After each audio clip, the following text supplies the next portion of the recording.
미국 증시의 분위기를 생생하게 전해드리는 이항영의 월가이드 시간입니다. M10 이항영 전문위원님과 함께하겠습니다. 위원님 안녕하세요. 네, 안녕하세요. 네, 간밤 흐름이 정말 좋지 않았기 때문에 위원님의 진단이 정말 필요합니다. 일단 금리 상승이 이어지면서 이번에는 1.6%를 찍고 내려왔어요. 네, 맞습니다. 뭐 여러 가지 요인들이 있긴 했겠지만 나스닥 지수가 3.5% 넘게 하락하면서 마감을 했습니다. 이제는 조정을 넘어서서 이렇게 변동성이 클 수 있냐라는 얘기들도 들리는데 위원님 생각은 어떠신가요? 네, 맞습니다. 지금 나스닥은 3.5%나 하락했습니다. 3.5% 하락한 것은 작년 10월 이후 하락폭으로 가장 컸고요. 물론 막판에 지금 다우지수 같은 건 막판에 하락폭을 많이 했지만 그래도 오늘 거의 2% 가깝고 S&P 500도 2.5% 가까이 오늘 급락세를 보여줬습니다. 그러다 보니 러셀 2000 같은 건 더 많이 빠졌고요. 유가 같은 거나 63달러 수준에서 좀 여전히 유지했고요. 금 가격도 오늘 좀 하락하는 모습을 보여주면서 1770달러 수준으로 떨어졌습니다. 사실 오늘 뭐 모든 섹터가 다 떨어졌기 때문에 큰 의미는 없었겠고요. 특히 이제 임의 소비재라든가 그리고 오늘 기술주의 하락폭이 컸던 하루가 되겠습니다. 사실 오늘이 2월 26일인데요. 우리나라 시간으로 보면 미국 시간으로 보면 2월 25일인데요.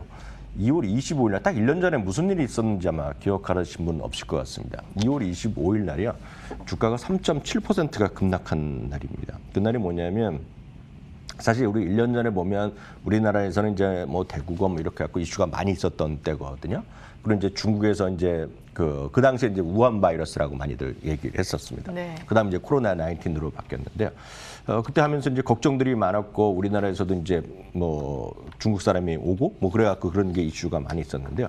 2월 초 중만 하더라도요. 미국에서는 걱정 없다 얘기를 많이 했습니다. 그리고 트럼프 대통령 자신감 얘기했고 해봤자 5%가 안 된다. 그렇게 퍼질 확률이 없는데 그 당시요. 2월 25일 날 오전 시간이 넘어가면서 트럼프 대통령하고 그 옆에 이제 주위 사람 모이고 그때 CDC에서 그때 낸시란 이제 그 여성 박사가 있는데요. 그분이 나와갖고 한 말이 이제 미국의 이제 그런 코로나 확산이 경고했던 바로 그날이 바로 1년 전 딱 오늘이거든요. 그 다음부터 이제 주가 이제 급락하고 그 당시에 이제 며칠 좀 빠졌었지만 이제 그 당시 그림 하나 준비해봤는데 딱 이때입니다. 2월 25일 날이 급락한 날입니다. 그래서 그 전날 이제 그 개파락하고 나서 이제는 그래봤자 조금 조정 뭐 그런 가능성 정도만 얘기하다가 그랬죠. 주가 훅 떨어진 날이 저 날입니다. 그러면서 조금 더 빠지면서 조정은 얘기하면 조정은 이제 10%거든요. 조정은 고점 대비 10%, 20% 약세인데 저 때문에 아니고 그 다음 날부터 주가 계속 흘러들이면서 불과 이제 한 2주일 만에 한 35%가 빠졌던 바로 그 기억인데 딱 그때 1년 전에 저런 날이었는데요. 모두가 힘들었던 시기였죠. 모두가 힘들었던 네. 시기죠. 그 당시에 보면 이제 아시겠지만 이제 미국에서 2,800만 명이 공식적으로 확진이 됐고요. 그리고 사망자 수가 50만 명이 얼마 전에 넘어섰잖아요. 그랬죠. 그래서 엄청난 건데 그런 일이 벌어졌던 것이 1년인데 그래서 많은 분들이 또 저런 일이 벌어지지 않냐 이런 걱정들 다들 하시는 거 아닙니까 지금요?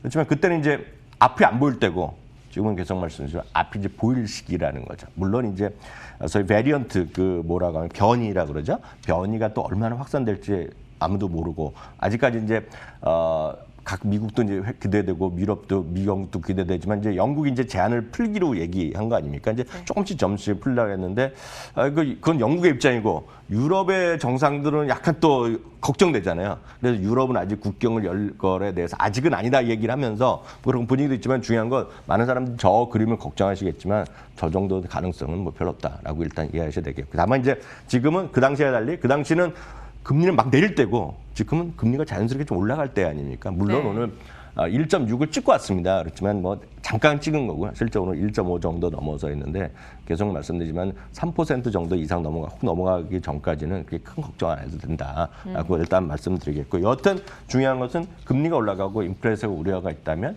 일반적으로 이제 기술주에 대한 우려가 있겠고요. 앞서도 얘기 나오지만 이제 게임스탑 같은 거가 한번 움직이기 시작하면 불과 또 한 달 전 아닙니까? 그때 그랬죠. 되면 시장이랑 딴판이 가는 거거든요. 그래서 사실 이제 그런 거를 별로 관심 없으신 분이 많으시겠지만 저희 방송 보시는 분은 어저께 이제 찰리 멍거라는 분이 있습니다. 찰리 멍거는 워렌 버핏의 오른팔이라고 얘기하는데 나이는 2살이 있지만 이제 부회장이거든요. 그분이 어저께 그 자기가 개인적으로 갖고 있는 회사의 그 IR 그 주총을 하면서 이제 여러 가지 얘기한 거에 대해서 이제 게임스탑 당연히 비판하겠고요. 거기다가 그 그래서 로빈후드에 대해서 엄청 비판하는 얘기를 했고요. 거기에 보면 뭐 비트코인 다 비판했거든요. 그러다 보니 이제 로비누스의 CEO가 요즘 유명해진 사람 있지 않습니까? 청문회도 나왔으니까 이 양반은 뭐 쉽게 얘기하면 이겁니다. 우리식으로 하면 꼰대다 이겁니다. 꼰대. 네, 그리고 이제 엘리트주의에 뭉쳐 있는 그 양반이 비판했습니다. 그래서 이제 완전히 그러면서 이제 우리 한번 힘을 다시 보이자 뭐 이런 얘기도 있고 뭐 다른 얘기도 있지만 여튼 시장이 지금 다시 한번 혼탁해져 있다라는 정도로 이해하시면 되겠고요. 하여튼 중요한 건 애플이건 아마존이건 마이크로소프트건 다운을 2에서 많게는 2.5% 정도까지 다 떨어져. 안 떨어진 게 없다고 보셔야 되겠고요.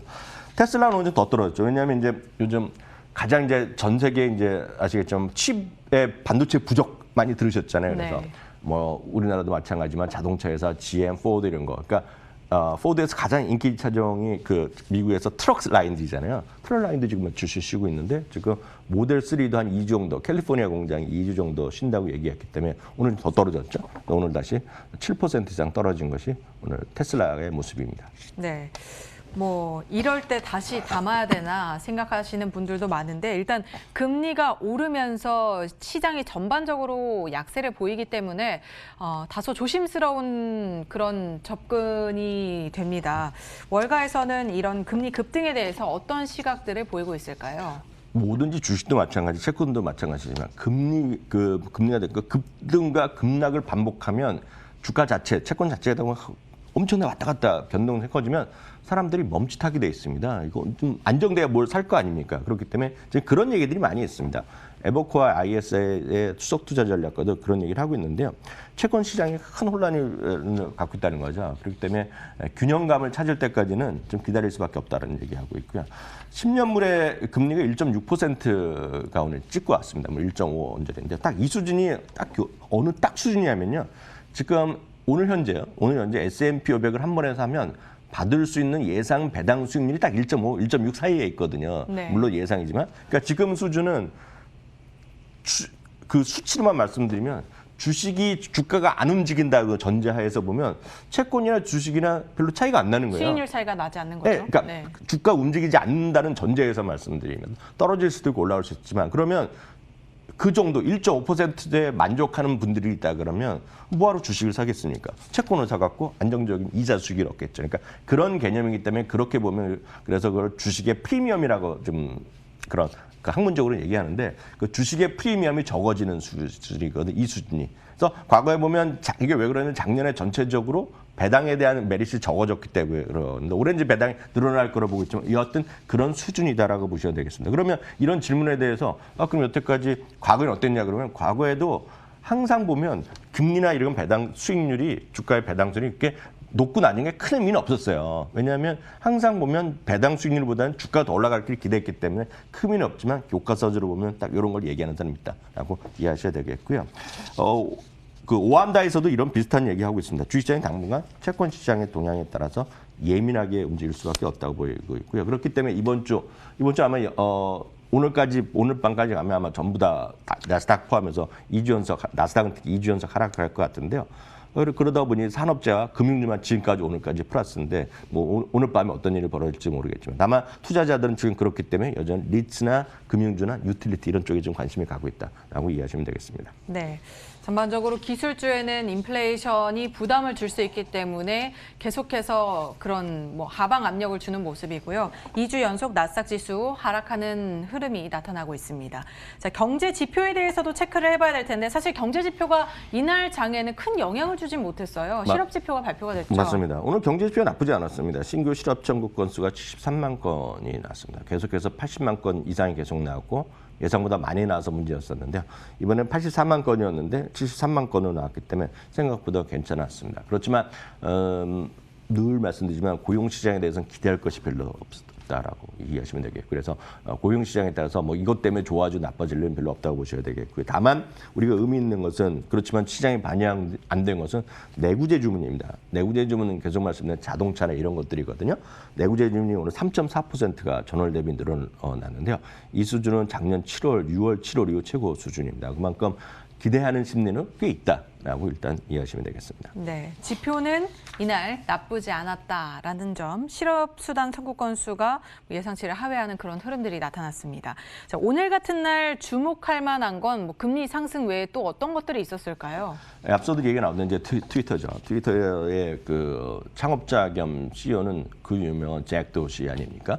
잭 도시 상당히 이제 개혁적 인물이고 비트코인 좋아하고 막 이런 것들 얘기하고 각종 규제 반대하는 사람인데요.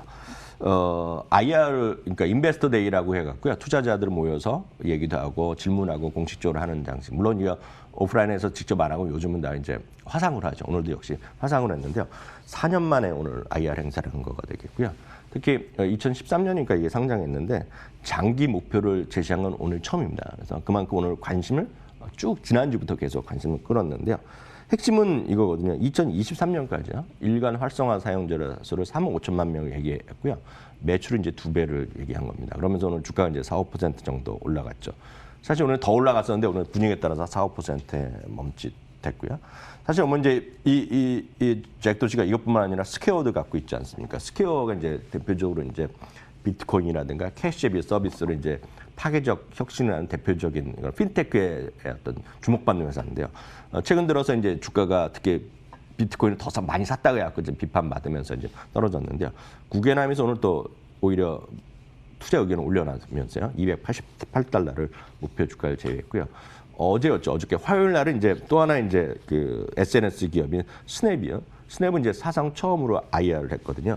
비슷한 겁니다. 지금 수년간 연평균 50% 매출을 자신했거든요. 이게 결국 앞서도 얘기했지만 소셜 네트워크 서비스의 소위 수익화라는 거. 그게 네. 결국 이커머스로 가는 거거든요. 그래서 소셜 커머스. 네, 소셜 커머스의 하나의 큰 방향성이 지금 진행되고 있다라고 보셔야 되겠고요. 캐터필러 같은 경우가 이제 JP 모건에서 205달러에서 237달러로 올려놨습니다. 그러면서 오늘 뭐 보합, 뭐 사상 최고가 갔다가 이제 보합으로 오늘 마감되는 모습이 되겠고요. 나이키 같은 경우도 오늘 모처럼 HSBC에서 투자 의견을 아예 중립에서는 매수를 올려놨습니다. 125에서 158로 올렸다는 것도 참고하시면 좋겠네요. 네. 여러 가지 기업들, 뭐 캐터필러, 나이키 그리고 스퀘어 등등을 살펴봤습니다. 자, 주식 시장이 이렇게 크게 흔들리면서 초보자들도 이제 막 들어왔는데 시장이 왜 이렇게 빠지지 하고 걱정하시는 분들이 많이 계실 것 같아요. 불안한 모습들이 연출되고 있는데, 네. 자, 이럴 때 우리가 어떤 자세를 취하는 게 중요할까요? 그 이제 한국도 마찬가지고 한국에서 하는 문제, 동학개미도 마찬가지, 서학개미도 마찬가지인데요. 저는 그 사실 똑같은 출발은 다 똑같다고 보고 있습니다. 이 그림을 하나 보시면 제가 오늘 흥미로운 그림을 하나 좀 준비해봤는데요. 초심은 어떠세요? 제일 위가 초심이라고 보시면 돼요. Your plan이라는 게 초심입니다. 초심은 그렇죠. 안정적으로. 제가 여태까지 만나보면 주식 왜 하시냐 그러면 조금씩 벌려고요. 그리고 큰 욕심 없어요. 그냥 안정적으로 벌면 돼야 하는 게 저 그림입니다. 네. 근데 잘 보세요. 저 그림이 완만하죠, 경사가. 그렇네요. 말은 저렇지만 네. 말은 공식적으로 다 드러내고는 그러지만 실제로 보면 저 속마음은 상당히 저 위로가 있습니다. 초심은 여러분들도 손을 이제 가슴에 얹고 생각해요. 저 그림에 만족하는 분이 없어요. 저 위로 가는데 그것도 직선으로. 자전거가 힘들더라도 경사가 그렇죠. 높인 그림을 네. 원하는데 밑에는 리얼리티입니다. 지금 밑에는 현실이라는 거거든요. 주식은 올라가다 구덩이 더 빠지고 올라가면 또 다리를 건너야 되고 올라가다면 완전 물까지 떨어지는 거죠. 그래서 네. 외줄 타고 매달려 가거나 아니면 배를 타야 되고 또 가고 또 쉬고 또 올라가고 또 비가 옵니다. 결국 이제 마지막에 올라가면 저 햇빛 보는 방향인데요. 저게 현실이라는 겁니다. 근데 많은 분들은 주린이도 마찬가지고요. 저는 주린이가 전 개인적으로 말씀드리면 5년 이하면 다 주린이라고 보거든요. 네. 다들 한것 같습니다. 특히 제가 걱정하는 것은 작년 3월, 4월 이후에 처음으로 한국 주식은 미국 주식 하신 분들은 큰 틀에서 보면 재미만 봤어요. 주위에서. 시계에서 테슬라 하나 사갖고 그냥 다 돈 벌었던 분. 그리고 네. 후회하시고 안 해서 그때 왜 안 했냐고 생각하고. 그래서 주식을 안 한 사람은 바보가 된다라는 얘기도 있었잖아요. 그래서 제가 제일 듣기 싫어하는 말이 요즘 이제 많은 방송이나 언론에서 이렇게 벼락거지 이런 말을 쓰지 않습니까? 그게 그렇죠. 엄청나 자극적으로 하는 말들 아닙니까? 솔직히 얘기해서. 그러다 보니 이제 처음에 사셨던 분도 괜찮고 그다음에 막판에 사셨던 분은 그 친구분 같이 마지막에 또 한 2달 전에 사신 분은 테슬라를 하면 고점에 물렸죠. 네, 장혜지 앵커를 만났기 때문에 후회할 거예요. 또 왜 얘기를 듣고 샀냐 해갖고. 그러니까 제가 말씀드리는 거는 속마음은 저렇지만 결론을 보면 저 그림을 한번 다시 보여주면 주시장은 급경사로 올라가는 법이었고 아래쪽밖에 없고요. 아래쪽이 현실이고 그것도 목표 자체를 처음부터 아주 낮게 보셔야 됩니다. 낮게. 큰 욕심 내지 말고 좀 안정적으로 조금만 벌겠다. 그런 생각을 갖고 가셔야 되겠고요. 이게 마음을 다스리지 않으면 전 주식에서는 전 필패라고 보고 있습니다. 그래서 여러분 진짜 냉정하게 주시장 흥분하지 마시고 그냥 천천히 보시라 이렇게 말씀드리고 싶습니다. 주식에는 명상이 필수인 것 같아요. 한번 마음을 다스리면서 생각도 정화하고 욕심을 내려놓고 이렇게 주식을 하면 편안한 마음으로 할 수 있지 않을까 하는 생각이. 예, 그래서 제가 요즘 제가 개인적으로 쓰는 말이 안마의자 같은 거 있지 않습니까? 네. 편안하게 안마의자 보고 먼 산을 바라보고 그게 주식 투자의 자세다 이렇게 말씀드립니다. 네. 자, 이런 자세로 주식 투자에 임하자라는 말씀을 해주셨습니다. 자, 인플레이션 우려감이 지속되면서 인플레이션에 대비할 수 있는 ETF 투자 방법을 소개해 주시면 좋을 것 같아요. 일단 종목에 투자하는 것보다는 ETF는 여러 가지 다양한 종목들을 가지고 있기 때문에 훨씬 더 그 위험 부담이 적을 것 같거든요. 네, 많은 분들이 이제 주식이 이제 떨어지면요 초보분들은 이러습니다. 좀 팔았다가 다시 산다 하는 분들이 거의 대부분이거든요. 그렇죠. 제 경우는 팔았다 다시 사는 사람을 본 적이 별로 없어요. 팔았다 다시 사는데 또 다른 걸 사죠. 예를 들어 테슬라를 팔았다 살 수 있죠. 테슬라 팔고 살 때는 또 다른 거를 산다는 거죠. 다른 테슬라 종목을 사는 게 찾아서. 아니라. 그래서 그런 분들이 대부분이기 때문에 항상 주식시장은 좀 분산 투자가 필요한데요. 지금 여전히 인플레이션이 핫 이슈가 되고 있지 않습니까? 그러면 그럴 때 여러분들 할 만한 것들을 몇 가지만 보여드리면 리츠 같은 것이 있습니다. 그러니까 안정적으로 금리가 올라가면 임대료가 상승할 수 있죠. 그리고 미국에서 그동안 임대를 못 받던 사업자들이 다시 임대료를 받을 수 있게 뭐 그런 것들이 지금 가능하겠어요. 그래서 이런 걸 갈 수 있는 VNQ라는 게 있겠고요. 역시 금도 있습니다. 금도 일부. 그 금 같은 거 ETF가 GLD 같은 거가 가장 대표적인 거 되겠고요. 오늘도 구리가 이렇게 조금 빠졌지만 구리, 아이언, 알루미늄 같은 것이 산업재거든요. 이걸 네. 한꺼번에 할 수 있는 ETF가 DBB라는 게 있습니다. 이건 세 개를 한꺼번에 추정하는 겁니다. 그리고 또 하나가 이제 가치주 위주로 하는 거죠. 지금 어찌됐건 금리가 인플레이션이 되면 성장주보다는 가치주가 되는 건 맞거든요. 그러면 가치주를 한 번에 사는 거가 SPY, 밸류에서 V라는 것이 있으니까 이 정도 여러분들 참고하시면 좋겠습니다. 네, 여러 가지 ETF 소개해 주셨습니다. 일단 금가치에 투자하는 ETF 그리고 원자재를 모아놓은 그런 ETF와 그다음에 스파이 가치주들 모아놓은 ETF까지 모두 함께 참고하시면서 투자 전략 세워보시기 바랍니다. 저희는 잠시 후에 미국 주식 무작정 따라하기로 돌아오겠습니다.